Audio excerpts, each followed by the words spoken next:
Va shunda Muhammad Yusuf keyin mendan ham zo'r yozadigan bor ekan-ku deb keyin uni mahkam quchoqlab oladi. Onasiz uy, oysiz tun ekan endi o'ylasam. Muhammad Yusuf ikkinchi o'rinni oladi tanlovda. Botinkasini tumshug'i ochib qolgan ekan. Eski botinka ekan Muhammad Yusuf. Keyin shu oddiygina haligi yog'och achirlaydigan stol ustida o'tirsan. Buni qarangki, ularni tanishuvi ham qiziq bo'lgan. Muhammad Yusuf qo'lini silab, daftarlarni o'tirib, assalomu alaykum aziz yurtdoshlar. Men hozirgina meni qo'limga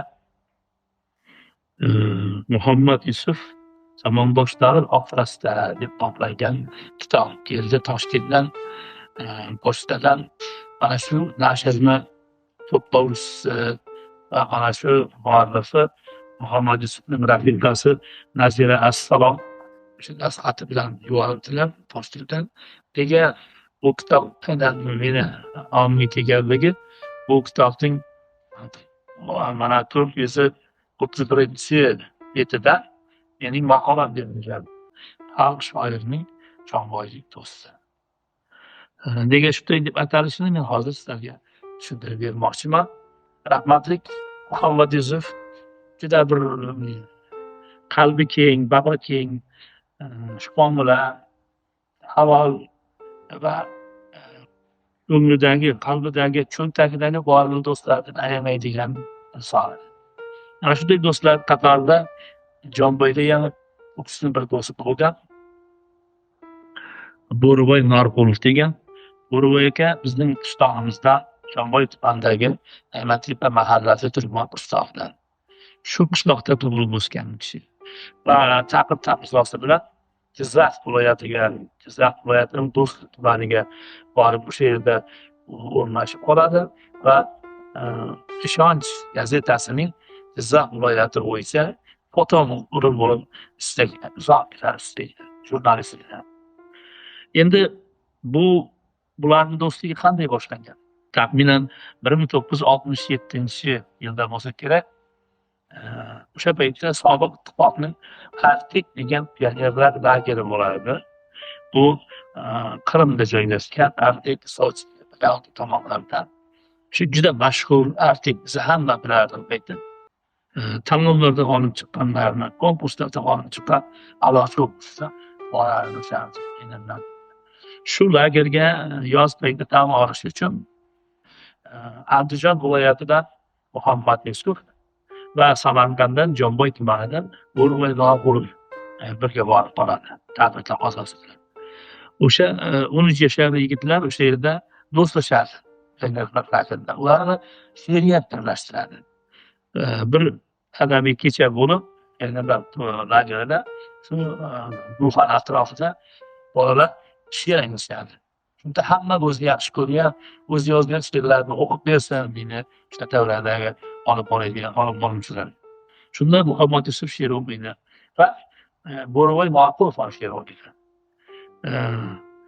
Ne baxtki, o'sha tanlov sanatlariga ko'ra Bo'riboy Norqulov birinchi o'rinni, Muhammad Yusuf ikkinchi o'rinni oladi tanlovda.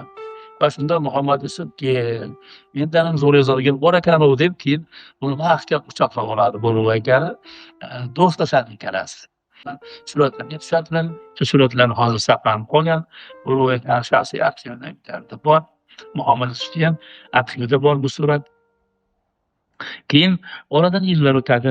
Endi ikkalasi ikki tomonga tarqalib ketadi. Ta'lim taqozosi 1999-yilda shekilli Muhammad Yusufga O'zbekiston xalq shoiri unvoni beriladi. 44 yoshda bo'ladi Muhammad Yusuf. Shunda 98-yilda kechirasizlar.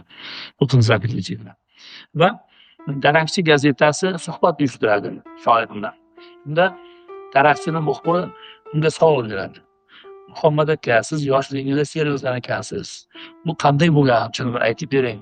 Deganda Muhammad Yusuf, "Ha, to'g'ri, men 13 yoshligimda she'r yozgandim. Shunda meni Arktik pionerlar lageriga yuborishdi. Va bu yerda Bo'riboy Norqulov degan yigit bilan do'stlashdim. Bulung'ur tumanidan. O paytda Jonboy tumani bo'lgan, Jonboy bilan Bulung'ur bitta tuman bo'lgan. Çünkü Bulunbur tumanidan deb aytgan u kishi. Bulunbur tumanidan edi. U birinchi o'rinda olganlar. Men shu do'stimni 35 yildan beri izlayman deydi. 35 yildan beri topolmayman. Har Samarqandga kelganimda Bulung'urdan Bo'rivoy Norqultni izlayman, lekin topolmayman. Ana shu dinga albom bo'lib qoldi deb o'sha gazetada degan intervyusida aytadi. Endi bu gazeta Bo'rivoy akani qaynisi bo'ladi, Burxon O'rinlik degan Jomboy tumani shifoxonasida ishlaydi. Bosh vrach bo'lib, o'sha paytlari vrach bo'ladi. Shu kishini qo'liga tushadi daraxtchi. Keyin shunday o'qib o'tirib, Bo'rivoy Norqulov deyapti, bu meni pochcham bo'lmasdi yana deb, keyin gazetani ko'tarib pochchasini oldiga boradi. Jizzaxga. Keyin Bo'rivoy aka haligi eski bloknotini olib, o'quvchilik paytlaridagi videolarni adreslarni oldi. Adreslarga qarasa, shunda yozilgan Muhammadjon Yusupov, Andijon viloyati Marhamat tumani Qovunchi-Qiston. Keyin aytadi, mana shu deydi, o'sha odam deydi, Muhammad Yusupov degan shu odam desa, nahotki deydi, endi katta shoir O'zbekiston xalq shoiri. Meni taniydimi, yo'qmi deb o'ylaydi-da. Keyin Burxon dalda beradi. Pochcha yuring deydi, men Toshkentga olmayman. Tanisa tanir, tanimasa shu bahona Toshkentga aylanib keladi deydi. Keyin ikkalasi birlashib, qo'yadi qo'ymay pochchasini mashinaga mindirib Toshkentga olib boradi. Toshkentda yozuvchilar uyushmasiga kiradi, birinchi yozuvchilar uyushmasini topishadi. Keyin kirib Muhammad Yusupni adresini so'raydi. Keyin shu yerda Murodov degan kishi adresni aytadi. Keyin adresni aytib, keyin bizga deydi, o'q telefon qilib bering deydi ular. Endi paytda sotuvchi telefonlar bo'lmaydi. Haligi uy telefonlar bo'ladi. Keyin haligi telefon qiladi Muhammad Yusupni uyiga. Shu yozuvchilar uyushmasidan tortib. Muhammadjon aka, siz 35 yildan beri izlayotgan do'stingiz, siz keldi deydi. Keyin haligi go'shakni Bo'rivoy akaga berishadi. Bo'rivoy aka va ikkalasi toza ko'rishdi. Keyin Muhammad Yusuf qimirlamay turib shu yerda deydi, boshini jo'nataman. Istikilga olib keladi. Keyin ular Muhammad Yusufni uyiga borishadi. Endi bu yog'ini Burxondan eshitganman. Burxon aytyapti, "Yo Muhammad aka deydi, pochcham bilan shunchalik qadrdon do'st bo'lgan ekan, ikkalasi yoshlikda. Mabodo bir vaqtlar o'tib, bir zamonlar o'tib, biz ayrilib ketsak ham, shu bir-birimizni she'rimizni yodlasak, shu she'rimizni o'qib bir-birimizni topamiz deb yozgan deydi. Keyin shu uyga bordik deydi, Muhammad Yusuf uyiga deydi, ikkinchi qavatda Muhammad zinapoyadan tushyapti, Bo'rivoy aka ko'rib pochchamni, pochchamni she'rini o'qib deydi. Yotdan deydi, qarang, zinapoyadan tushib kelyapti. Pochcham bu she'rni o'qib deydi, boraylik deydi. Keyin shu bir-biriga otilib quchoqlanib ko'rishdi deydi. 35 yildan keyin deydi, ikki do'st. Keyin men guvoh bo'ldim deydi, ikkalasini ko'rishdi. Keyin uyga chiqib olasiz, bizni rosa siylab mehmon qilib. Keyin va'da berib deydi, endi Andijonga olib ketaman, kelasizlar qo'y. Hozir men endi shuna borib kelaman. Qoraqalpoqqa, Ellikqal'aga, She'riyat bayramiga, keyin kelganimdan keyin sizni Andijonga olib ketaman. Andijondan elamni uyga boramiz, suhbatlar olamiz. Bundan keyin Jomboyga siznikiga boramiz deb kelishdik ikkalasi deydi.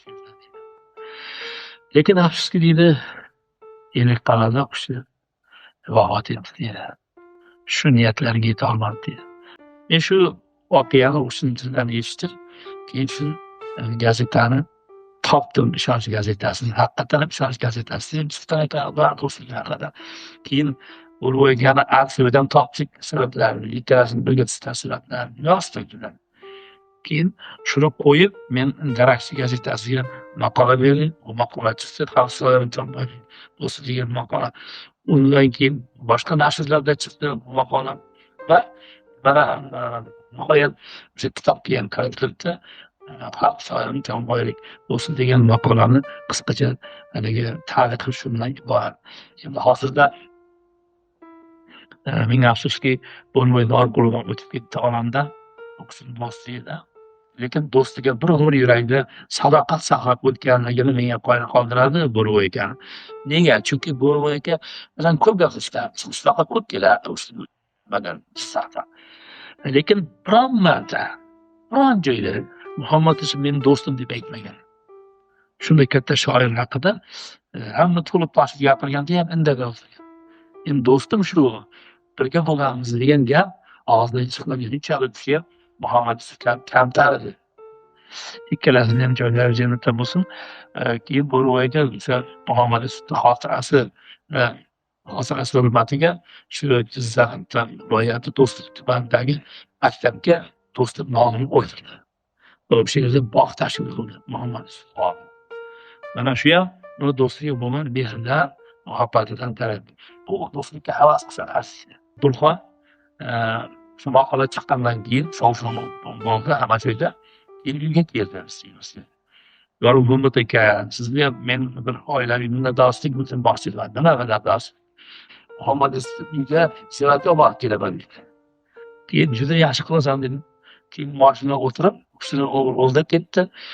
900 kilometr ekan Jomboydan Asakagacha, Marhamatgacha. Marhamat tumaniga borishdi ham. Va Qo'mchiq qishlog'iga borishdi. Katta bannerga yo'l yoqasiga O'zbekiston xalq shoiri Muhammad Yusufning xushlik istiqlol qilibdi. Mana qarang. Haligi bir she'rida aytgan, haqiqiy shoirning qabri bo'lmaydi, yurakka ko'miladi asli shoirlar Muhammad Yusuf. Haqiqatan ham odamlar yuragiga ko'miladi. Uni qabri odamlarning yuragida. Qarang, lolalar uni shunchalik isrof, atrofdan chiqib, boshiga turadi qabrga. Endi bu manzarani ko'rib, ba'zan shu yuragini so'kilib u yashagan ota uyda Muhammad Yusufning o'ziga taslim etgan. Muhammad Yusufning yoshligida qanday bo'lsa shundayligicha saqlanib o'tgan qoralari, shu oddiygina haligi yog'och chirlaydigan stol stullar o'tirsangiz. Bitta stol stul bor ekan, shu o'tirib, keyin chopani to'pdi, to'ppisi derazasi bor, derazadan shu qarab, tashqariga qarab, ariqlar suv qoqishga qarab she'rlar yozar ekan. Mana shu borsangiz shu manzarani shu o'sha holatga kirgandek bo'lasiz. Muhammad Yusufni ko'rgandek bo'lasiz. Mana shu holat har qanday ijodkorni, har qanday kitobxonni qalbini to'lqinlantiradi. Shu adabiyotning yaxshi so'zning umri boqiyligiga yana bir marta iymon keltirasiz. Abdulmalikov yozuvchilar uyushmasi raisi edi. Muhammad Yusuf yoshlar ishlari bo'yicha rais o'rinbosari edi. Buni qarangki, ularni tanishuvi ham qiziq bo'lgan. Muhammad Yusuf qo'lisini tiqtirib, daftarlarni o'qib, so'zlarini Abdulloyev desab ekan. Eng ko'zga ko'ringan shoir deb ko'rsataman shu she'rlarimni deganda edi. Shu kelib uni yozuvchilar uyushmasidan topib, Abdullaning she'rlarini qo'yib qo'yib, keyin Abdullohning she'rlarini varaqlab, haligi ba'zilari ma'qul bo'lmagan. Ular deb adalsa, keyin olgan so'zlarini. Keyin kechib qolgan. Keyin Andijonga qaytib ketasanmi? Bizga mehmon yetalab yuborgan. Endi qayerda yotasan? Kechib qoldi deb. Keyin uyga olib kelib, suhbatlashib o'tirib, keyin uxlagan. Keyin Abdulla aka ertalab turib qarasa, Muhammad Yusuf baribir o'sha vaqtda kelgan. Shu haligi bas yashagan bo'lsa kerak aytgan haqiqatan. Batinkasini tumshug'i ochib qo'ygan ekan. Eski batinka ekan Muhammad Yusuf. Keyin Abdulla aka xotiniga tayinlagan Hanifa ham men ketayman degan. Bu o'ylangandan keyin shoir degan ovqatlantirib yerga jo'natib yuborgan. Shu bir batinkani olib qo'ydigan, yangi o'zi yangi batinkasini qo'ygan. Beshun kiyib ketsin degan. Mayli bir kun shoir bo'lsa, Abdulla aka batinkasini kiyib shoir bo'lolmadi deb aytdilar. Aytmasa shoir bo'lmasa ham bayram degan. Yana dostaq degan. Keyin Muhammad Yusufga shu batinkani kiygizib olgan. Toshkentda Abdulloyev oilasida. Keyin shu Muhammad aka men Abdulloyev batinkasini kiyib shoir bo'laman deb yuzingdan aytsa, ahliyiz deyapmiz-da. O'zbekiston xalq shoiri bo'lgan 44 yoshda Muhammad Yusufga. Bu katta e'tirof edi. Katta demak sharaf edi yosh shoir uchun.